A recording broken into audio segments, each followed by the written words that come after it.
Hi everyone! So the first patch I stitched on this video was about the Word of God being Jesus Christ. And in that video I said I would make an extra video about Jesus being the body language of God and why I find these thoughts fascinating.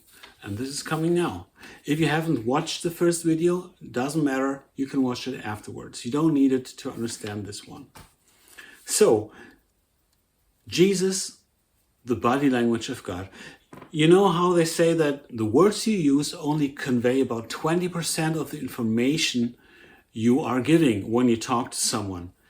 The rest of the 80% is your intonation, your facial expression, the way you move your body, or how close you are standing to the other person. All of that is body language, and all of that conveys about 80% of the information you are giving. Like when you meet someone, you say hello, you shake hands or whatever, and then you look in their eyes and you get all the information you need, what they feel towards you, for example. And they're doing the same with you. Now, if you open the Bible, or more specifically look into the Gospels and read about Jesus, it's mere text. So we're missing some of the clues. We are not seeing what is happening. We're only taking up words, and we process these words and we start thinking about these words, maybe sometimes overthinking, or we are theorizing about things that are or were probably originally quite straightforward. So if it's true that in Jesus God came to bring people home to him, instead of sending down another set of rules we had to follow, then you might say we are in a slight disadvantage in comparison with people then who had the chance to meet Jesus in person. Like for someone in despair, it makes a whole of a lot of difference if they hear a good sermon in the synagogue or in church, for that matter, or if they look into a pair of passionate eyes and hear words that are specifically spoken to them. To show you what I mean, I have prepared a little visual.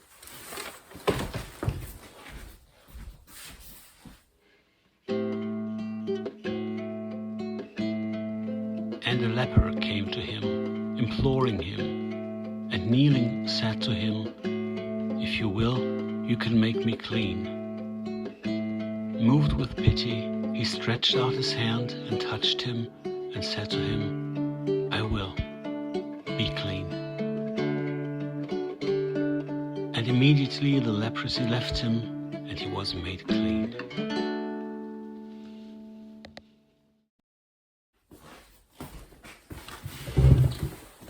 So that was my little interpretation, and there could be dozens of others. The important point is, do you know that Jesus reportedly once said, "Who sees me, sees the one who sent me"? So the guy who got healed here was literally looking in the eyes of God in the moment that Jesus touched and healed him. And that is an image of God I like to remember. There's one last theme I have to stitch on this patch for today. So, with Jesus being back upstairs, what happens to the body language of God?